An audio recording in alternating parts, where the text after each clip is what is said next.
मैं बेंगलोर से आया हूँ। मैं जानना चाहता हूँ कि नाम में रुचि होने के लिए नाम जप ही करना है या कोई अन्य साधन भी है। हाँ, उसमें अन्य उसकी उत्साह वर्धन के लिए सबसे प्रधान साधन है सत्संग। साधन को हरि भजन है, कह सत्संग सहाय।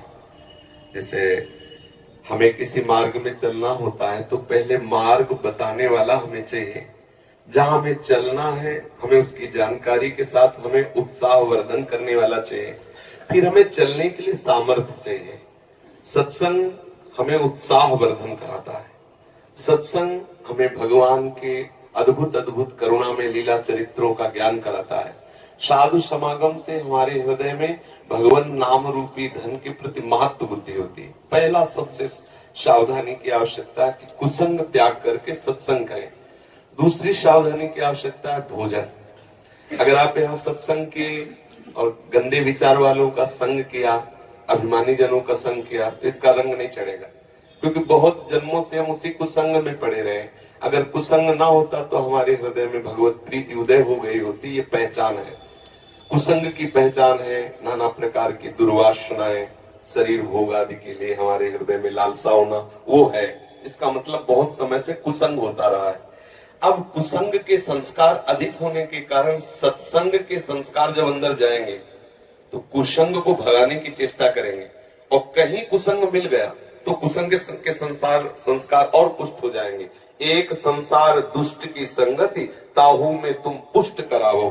विनती करो सकल धर्मिंसो, धर्मी हुए दिन नाम धराओ। क्या सेवक जी कह रहे हो, वैसे संसार में दुष्ट स्वभाव की बढ़ोतरी है, और यदि तुम दुष्ट स्वभाव वाले लोगों से मिलते रहे तो तुम्हारा दुष्ट स्वभाव पुष्ट हो जाएगा। फिर आप दीक्षा लेने के बाद भी प्रेम रस का अनुभव नहीं कर पाएंगे।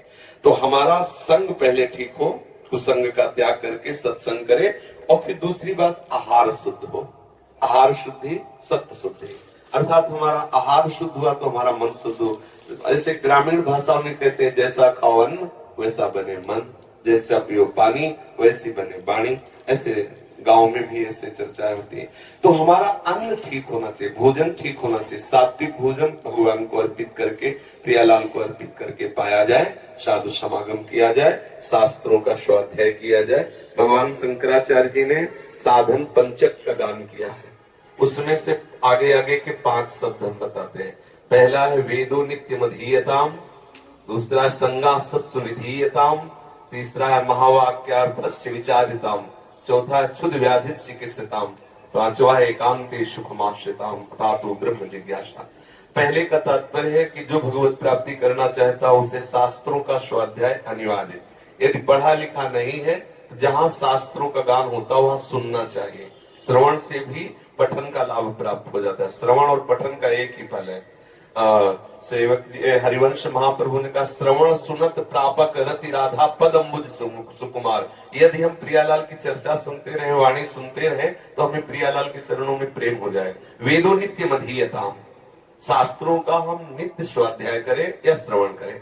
संगा सत्सु विधीयताम, हम संग करें तो महापुरुषों का संग करें, जिनके संग से हमारे अंदर के विकार मिट जाएं, जिनके संग से प्रभु प्यारे लगने लगे, जिनके संग से हमें संसार के भोग के प्रति हे बुद्धि हो जाए, ऐसे संतों का हम संग करें।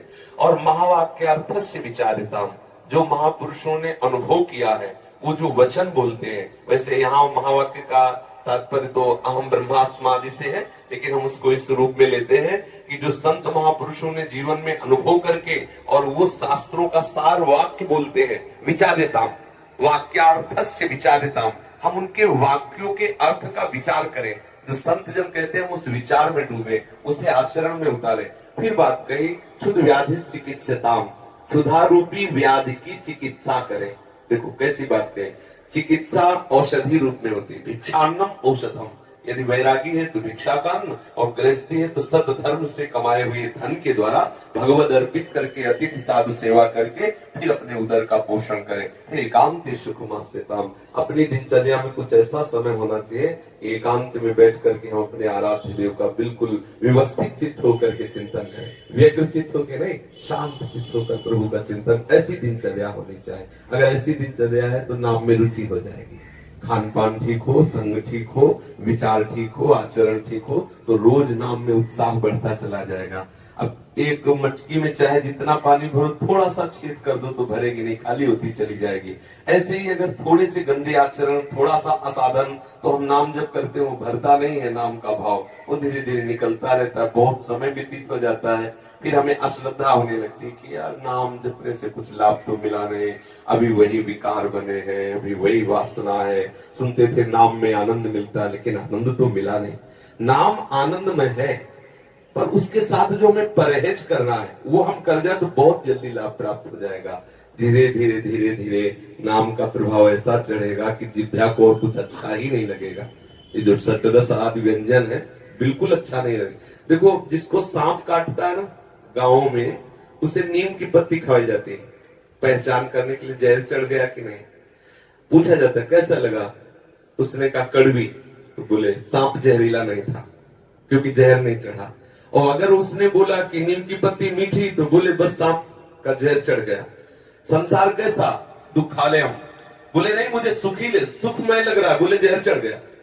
ये काल रूपी सर्प का जहर चढ़ गया, क्योंकि विषय मुझे जो दुख देने वाले वो सुखमय लग रहे हैं।